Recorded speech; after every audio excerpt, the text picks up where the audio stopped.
بسم اللہ الرحمن الرحیم۔ مطالب الفرقان سورہ طٰہٰ نمبر 20۔ قرآن مجید کی تفسیر خود قرآن مجید سے از علامہ غلام احمد پرویز صاحب، اخذ و تلخیص محمد اکبر دکشت بھارتواج، نظر ثانی ڈاکٹر انعام الحق۔ سورہ طٰہٰ نمبر 20 مکی۔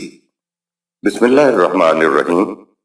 اے اللہ، میری تمام تر کوششوں کا مقصد ربوبیت عامہ کے لیے تیری صفات کو بانداز رحمانیت و رحیمیت معاشرے کے اندر ظہور میں لانا ہے۔ آیت نمبر 1۔ یہ سورہ طٰہٰ ہے یا اے مخاطب رسول۔ آیت نمبر 2۔ ما انزلنا عليك القرآن لتشقى، ہم نے یہ قرآن تجھ پر اس لیے نہیں اتارا کہ تجھ پر زندگی بار گراں بن جائے، اس پر عمل کرنے سے تو آسانیاں اور خوشگواریاں ملتی ہیں۔ لتشقى کے معنی ہیں بار گراں اور سعادتوں سے محروم رہ جانا۔ اس لفظ کے دونوں معنی ہوتے ہیں، یعنی محرومی یا سخت مشقتوں میں پڑ جانا۔ یہ دونوں چیزیں اکٹھی بھی ہوتی ہیں۔ تفصیل کے اعتبار سے لتشقى بہت وسیع المعانی لفظ ہے۔ اس لفظ میں بے شمار چیزوں سے محرومی اور بڑی تکلیف دہ جگر پاش مشقتیں شامل ہیں۔ قرآنی زندگی میں آسانیاں اور خوشگواریاں ملتی ہیں، جبکہ اس کی الٹ زندگی لتشقى ہوتی ہے۔ آدم کی جنت کے متعلق قرآن نے کہا ہے کہ نہ تمہیں روٹی کی فکر ستاتی تھی نہ کپڑے کی۔ سورہ 20 آیت نمبر 118۔ آدم کی جنت کی سب سے بڑی خوبی یہ تھی کہ نوع انسانی امت واحدہ تھی۔ اس میں ابھی انسانیت فرقہ فرقہ، گروہ گروہ اور شاخ در شاخ نہ ہوئی تھی۔ خدا نے بنی نوع انسان کو کہا یہ تھا کہ تم درخت کے قریب نہ جانا۔ ایسا کہنے سے مراد یہ تھی کہ اگر تم نے مشاجرت یعنی اختلافات کی راہ اختیار کی تو پھر تم محرومی کا شکار ہو جاؤ گے اور جگر پاش مشقتوں میں پڑ جاؤ گے۔ آدم کی جنت میں کوئی مخصوص درخت نہیں تھا جس سے بنی نوع انسانی کو خدا نے منع فرمایا تھا، بلکہ تمثیلاً کہا گیا تھا کہ درخت کے تنے کی مانند یکجہتی اور ہم آہنگی کے ساتھ امت واحدہ بن کر رہتے رہنا۔ درخت کی شاخوں کی مانند منتشر اور بکھر نہ جانا، یہی شجر کے بنیادی معنی ہیں۔ بقول تاج العروس، عرب ہر اس چیز کو جو ابتدا میں مجتمع ہو کر پھر کسی وجہ سے متفرق ہو جائے شجر کہتے ہیں۔ ابتدا میں انسانیت امت واحدہ تھی۔ سورہ 10 آیت نمبر 19۔ اس کے بعد مفاد پرستی کے جذبات ابھرے، میری اور تیری کا سوال پیدا ہوا، جس سے انسان شاخ در شاخ، فرقہ فرقہ، گروہ گروہ ہو کر مشاجرت کا شکار ہوئے۔ انسان سے کہا یہ گیا تھا کہ اپنے مفاد پرستی کے جذبات شیطان سے مغلوب نہ ہو جانا، ورنہ وہ تمہیں شاخ در شاخ، فرقہ فرقہ، گروہ گروہ کر کے اس جنتی زندگی سے نکال باہر کرے گا اور تم فتشقى میں مبتلا ہو جاؤ گے۔ سورہ 20 آیت نمبر 117۔ ایک دوسری جگہ بھی یہ لفظ استعمال ہوا ہے، فَمَنِ اتَّبَعَ هُدَايَ فَلَا يُضِلُّ وَلَا يَشْقَى۔ سورہ 20 آیت نمبر 123۔ جو میری رہنمائی کا اتباع کرے گا تو اس کی محنتیں رائیگاں نہیں جائیں گی اور نہ ہی وہ زندگی کی خوشگواریوں سے محروم رہ کر مشقتوں میں پڑے گا۔ تشقیٰ کی کیفیت کے بارے میں بتا دیا تھا کہ وَمَنْ أَعْرَضَ عَنْ ذِكْرِي فَإِنَّ لَهُ مَعِيشَةً ضَنكًا وَنَحْشُرُهُ يَوْمَ الْقِيَامَةِ أَعْمَىٰ۔ سورہ 20 آیت نمبر 124۔ جو ہمارے قوانین سے آراز برتے گا اس کی روزی تنگ ہو جائے گی اور وہ قیامت کے دن بھی اندھا ہی اٹھے گا۔ رسول اللہ صلی اللہ علیہ وسلم کو بتایا جا رہا ہے کہ ابتدا میں تو لتشقى کی کیفیت ہوگی، لیکن بعد میں یہ کیفیت ختم ہو جائے گی اور تمہیں کامیابی ملے گی۔ سورہ 94 آیات 1 تا 6۔ کیونکہ قرآن تو زندگی کی کامرانیاں اور خوشگواریاں عطا کرنے والا ضابطہ ہے۔ سورہ 20 آیت 118، سورہ 20 آیت 123، 124۔ اگر آج ہم مسلمان لتشقى کی کیفیت میں ہیں تو اس کا مطلب یہ ہے کہ ہم قرآن پر عمل نہیں کر رہے ہیں۔ آیت نمبر 3۔ إلا تذكرة لمن يخشى، یہ قرآن اس لیے نازل کیا گیا ہے کہ جو شخص ڈرتا ہو کہ وہ کہیں زندگی کی شادابیوں سے محروم نہ رہ جائے تو ایسے شخص کے لیے یہ اقبال مندیوں اور سرفرازیوں کا موجب بنے گا۔ یخشا، جسے ہم خشیت باری تعالیٰ کہتے ہیں، وہ یہ نہیں ہے کہ خدا کے ڈر سے بیٹھے کانپ رہے ہوں، آوازوں کے ساتھ رو رہے ہوں۔ ڈر کی تو بات ہی نہیں ہے۔ خشیت میں تو یہ ہوتا ہے کہ اگر ایسا نہ کیا تو کہیں اب ایسا نہ ہو جائے، تشکا نہ ہو جائے۔ خشیت وہ احساس ہے جس میں ہمیشہ یہ دھڑکا لگا رہتا ہے کہ اگر قرآن کے مطابق زندگی بسر نہ کی تو تشکا ہو جائے گا۔ جسے احساس ہو کہ قرآن کے مطابق زندگی بسر نہ کی تو روزی تنگ ہو جائے گی، محرومی ہو جائے گی، سخت مشقتوں میں پڑنا پڑے گا، تو اس کی یہ کیفیت نہیں ہوتی کہ قرآن کے خلاف زندگی بسر کرے۔ وہ تو قرآن کی طرف متوجہ رہتا ہے۔ تذکرتاً، قرآنی ذکر کے بارے میں ملاحظہ فرمائیں سورۃ البقرہ کی آیت نمبر 3 کے تحت ذکر کے معنی شرف و مجد، تکریم، عزت اور سرفرازیاں بھی ہوتے ہیں۔ ایک دوسرے مقام پہ ہے کہ لقد انزلنا علیکم کتابا فیہ ذکرکم، سورہ 21 آیت نمبر 10۔ یقیناً جو کچھ تم پر نازل کیا گیا ہے اس میں خود تمہارا ہی ذکر ہے، یعنی اے رسول یہ قرآن تو تیری قوم اور جو بھی تشقا کی خشیت کو سامنے رکھ کر اس کے مطابق زندگی بسر کرے گا تو انہیں شرف و مجد، تکریم، عزت اور سرفرازیاں نصیب ہو جائیں گی۔ آیت نمبر 4۔ تنزیلا ممن خلق الارض والسماوات العلا، یہ قرآن اس خدا کی طرف سے رفتہ رفتہ بتدریج نازل ہوا ہے جس نے کائنات کی پستیوں اور بلند ترین بہنائیوں کو پیدا کیا ہے۔ سما سر سے اوپر یعنی بلندی، اور ارض پستی یعنی جو ہمارے پاؤں کے نیچے ہے۔ پستی کی جہت سے عام عوام جو لیڈروں سے کمزور و ناتواں ہوں ان کو بھی کہتے ہیں۔ زمین ہمارے پاؤں کے نیچے ہے اس لیے اس کو ارض کہتے ہیں۔ آیت نمبر 5۔ الرحمن علی العرش استوى، جس کے قبضہ قدرت میں توازن کے ساتھ کائنات کا پورا کنٹرول ہے وہ خدائے رحمان ہے۔ استوا جو کبھی نہ ڈولے نہ ڈگمگائے یعنی توازن بدوش ہو، بیلنسڈ ہو۔ العرش سنگھاسن یعنی اقتدار کا مقام جسے ہمارے ہاں تخت کہتے ہیں۔ تخت سے مراد کوئی لکڑی کا تخت نہیں ہے بلکہ اس سے مراد اقتدار و اختیار کا وہ مرکزی کنٹرول ہے جو کبھی نہ ڈولے، توازن بدوش ہو۔ الرحمن رحمتوں کو ہنگامی انداز میں بانٹنے والا، بلا مزد و معاوضہ انتظ ضرورت اور بقدر ضرورت سامان نشو و نما ہنگامی طور پر دے کر اس قابل بنا دینے والا کہ پھر تم خود کما سکو۔ یہاں رحمان کہا ہے، رحیم نہیں کہا ہے۔ رحیم یعنی رحیمیت کی صفت وہ ہوتی ہے جو مسلسل چلتی جائے، جس میں سامان نشو و نما بلا مزد و معاوضہ ملتا چلا جائے اور بر وقت اور بقدر ضرورت ملتا ہے۔ یہ ایسی چیزیں ہیں جن کو انسان کے اختیار میں نہیں دیا گیا ہے۔ یہاں رحمانیت کی بات ہے، یعنی وہ یکلک، یکبارگی، سامان نشو و نما دے گا، اور جب بچپن سے آگے چلو گے تو سامان تو وہ سارا بہم پہنچائے گا لیکن پھر اس کے بعد تمہیں خود ہی اس کو حاصل کرنا پڑے گا۔ رحم مادر میں صفت رحیمیت کے تحت نشو و نما ہوتی ہے اور رحم مادر سے باہر نشو و نما صفت رحمانیت کے تحت ہوتی ہے۔ آیت نمبر 6۔ له ما في السماوات وما في الأرض وما بينهما وما تحت الثرى، جو کچھ کائنات کی بلندیوں اور پستیوں میں ہے اور جو کچھ ان کے درمیان میں ہے اور جو کچھ پستیوں زمین کی گہرائیوں میں ہے وہ تمام کے تمام خدا کے مقرر کردہ پروگرام کی تکمیل کے لیے مصروف تغوطات ہیں۔ لہو اسی کے لیے یعنی خدا کے پروگرام کی تکمیل کے لیے سرگرم عمل ہے۔ ما تحت الثری، زمین کھودی جائے تو جہاں ذرا سی گیلی مٹی آئے اسے ارض سرا کہتے ہیں۔ صحرا میں سرا تو کافی نیچے نکلتا ہوگا۔ ان کے ذہن میں یہ آیا کہ زمین کا سب سے نچلا درجہ وہی ہوتا ہے جہاں سے پانی نکل آئے۔ ارب مٹی کے نیچے انتہائی گہرائی کو سرا کہتے ہیں۔ اس قسم کا ہمگیر اور مکمل کنٹرول خدا نے اس لیے اپنے قبضہ قدرت میں رکھا ہوا ہے کہ کائنات کی ہر شے کو سامان نشو و نما ملتا رہے، سورہ 1 آیت نمبر 2، اور ہر عمل کا صحیح نتیجہ مرتب ہوتا رہے، سورہ 45 آیت نمبر 22۔ آیت نمبر 7۔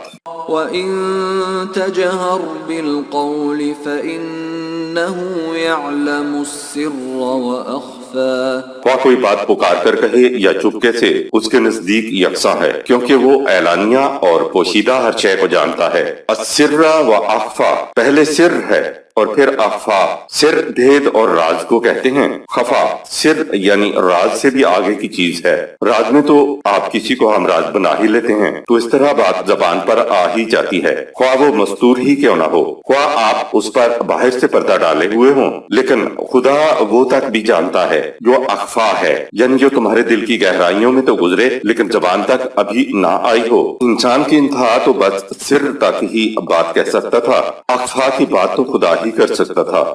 آیت نمبر 8۔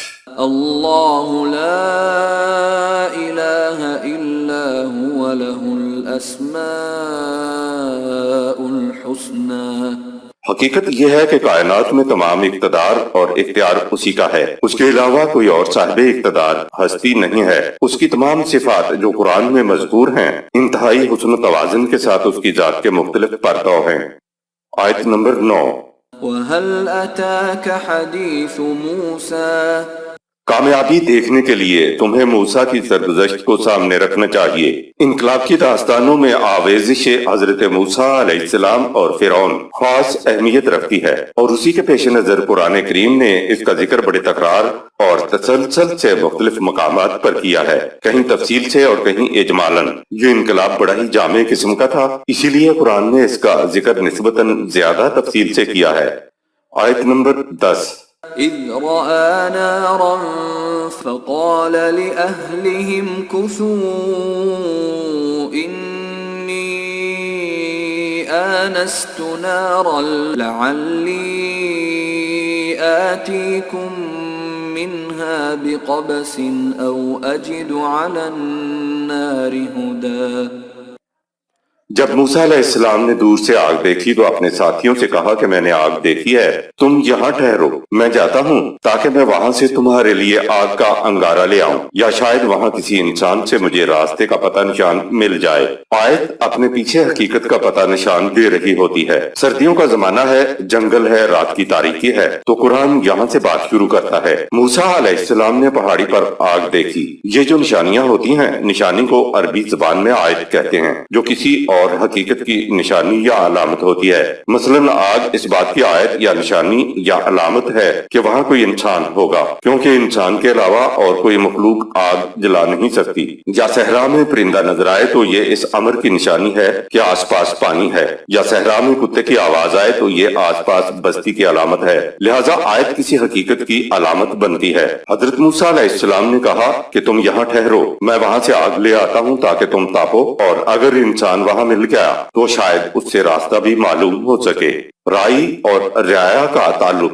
قتل کے بعد حضرت موسیٰ علیہ السلام بھاگے تو مدین پہنچے، جہاں زندگی کے 12 سال بھیڑ بکریوں کا ریوڑ چرا کر رائی اور رعایا کے تعلق کو سمجھا۔ سورہ 20 آیت نمبر 40۔ یہ تجربہ حضرت موسیٰ علیہ السلام کے لیے نہایت ضروری تھا۔ ہمارے ہاں یا عربی زبان میں بھی رعیت اور رعایا کا لفظ اسی اعتبار سے ہے کہ حاکم کو رائی کہتے ہیں۔ عربی زبان میں رائی گڈریے کو کہتے ہیں جو بکریاں چراتا ہے۔ اس لفظ سے معلوم ہوا کہ رائی اور رعایا کا تعلق استبداد اور محکومیت کا تعلق نہیں ہوتا۔ کوئی رائی یا گڈریا اپنی بکریوں کو اپنے ہاتھوں ہلاک نہیں کرتا، وہ اکثر اپنی جان کو خطرے میں ڈال کر بھیڑ بکریوں کو ہر قسم کی ہلاکت اور نقصان سے بچاتا ہے، ان کی پرورش کرتا ہے۔ بھیڑ یا بکریاں غلط راستے پر چلتی ہیں تو انہیں سیدھے راستے پر لے آتا ہے۔ ایک رائی اسی وقت رائی کہلا سکتا ہے جب وہ اپنے مویشیوں یا رعایا کی حفاظت اور پرورش کرے۔ یہ ہے رائی یعنی حاکم اور رعایا کا آپس میں تعلق۔ عقل کا طریق قیاسی ہوتا ہے۔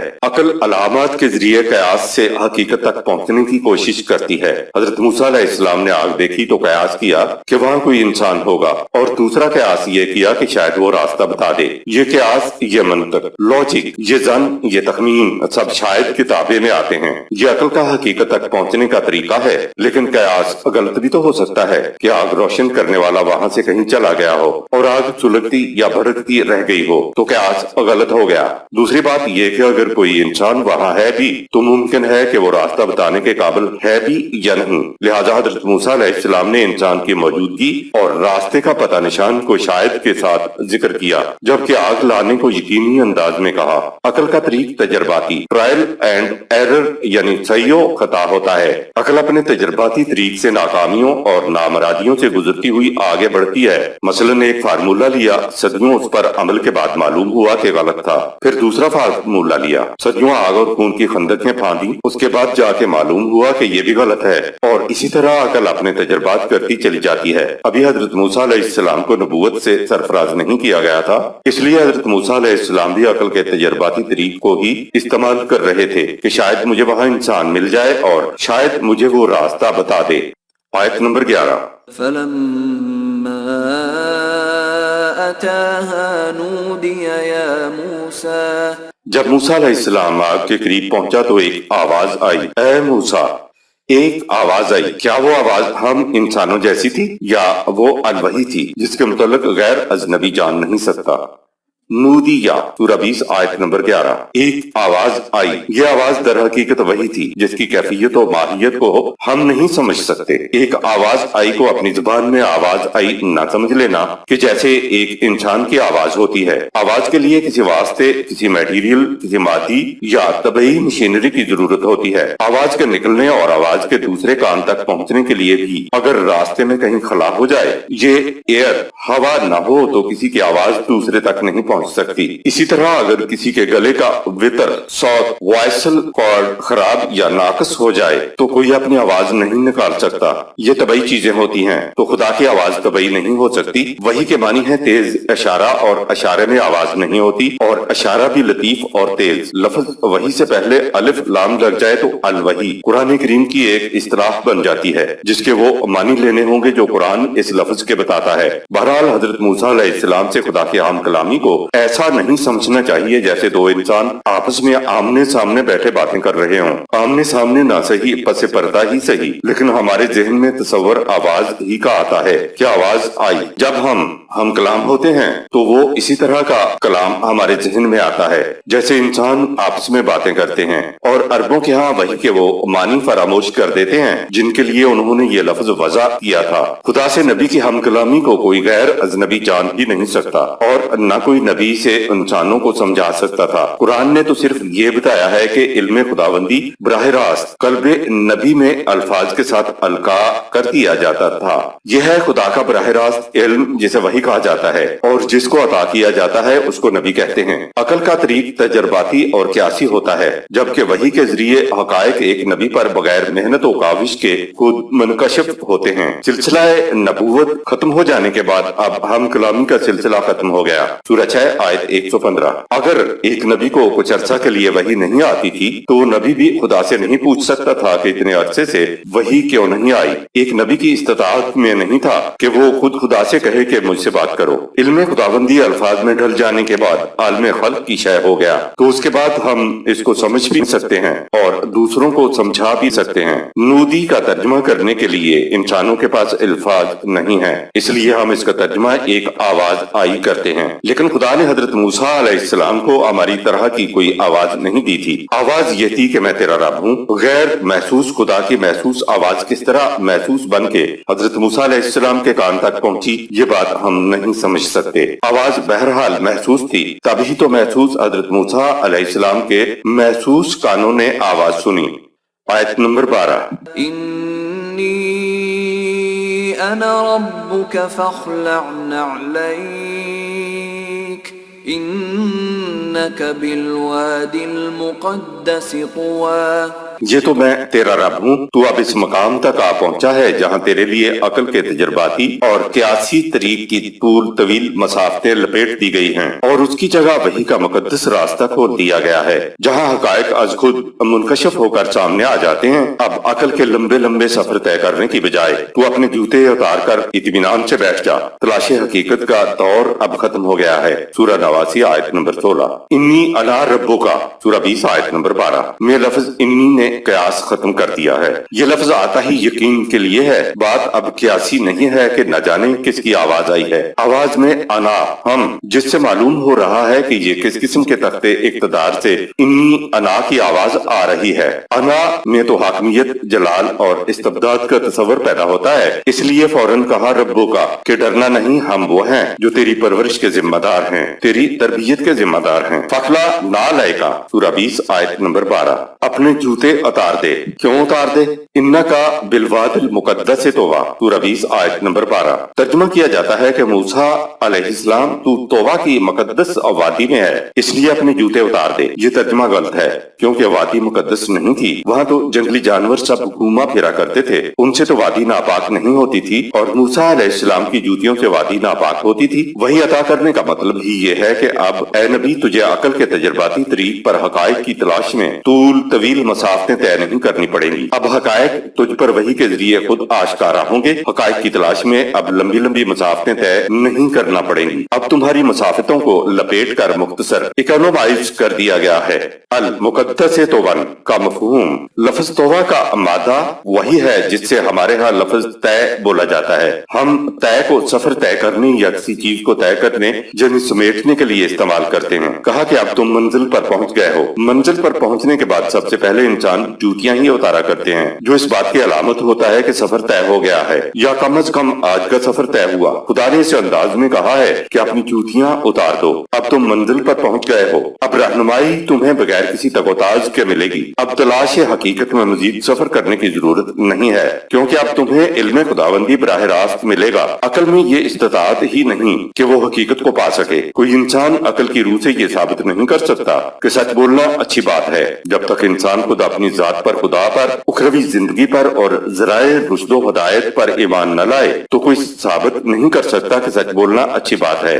یہ تو خدا بتاتا ہے کہ انسانی شعبوں مثلا سماجی، معاشی، معاشرتی اور سیاسی شعبوں کے لیے فی نفس ہی اچھا کیا ہے اور برا کیا ہے۔ نبوت ملنے سے پہلے ایک نبی کی کیفیت یہ ہوتی ہے کہ وہ تلاش حقیقت میں سرگرداں رہتا ہے۔ سورہ 93 آیت نمبر 7۔ وہ اپنے ماحول سے مطمئن نہیں ہوتا، کیونکہ جو کچھ ہو رہا ہے اسی پر مطمئن ہو کر بیٹھ جانا تو بت پرستی ہے، لیکن حقیقت کیا ہے اسے اس کا پتہ نہیں ہوتا۔ عربی کا ایک لفظ وسن جس کے معنی ہے جمود، اور یہ جمودیت ہی کی وجہ سے اس کا ترجمہ بت کر لیا گیا ہے۔ جمود دراصل معبود کا نہیں ہوتا، بلکہ یہ جو پوجنے والے پجاری ہوتے ہیں یہ ان کا ذہنی جمود ہوتا ہے۔ اسی کو وائٹ ہیڈ سن 1861 تا 1974 عیسوی نے کہا کہ مروجہ نظریات پر مطمئن ہو کر بیٹھ جانا بت پرستی ہے۔ نبی کو ایک نظام حیات دے کر بھیجا جاتا تھا جسے وہ اپنے دلائل و براہین سے لوگوں کے سامنے وضاحت کرتا تھا، انہیں سمجھاتا تھا۔ وحی عطا کرنے کا مطلب ہی یہ ہے کہ اب اے نبی تجھے عقل کے تجرباتی طریق پر حقائق کی تلاش میں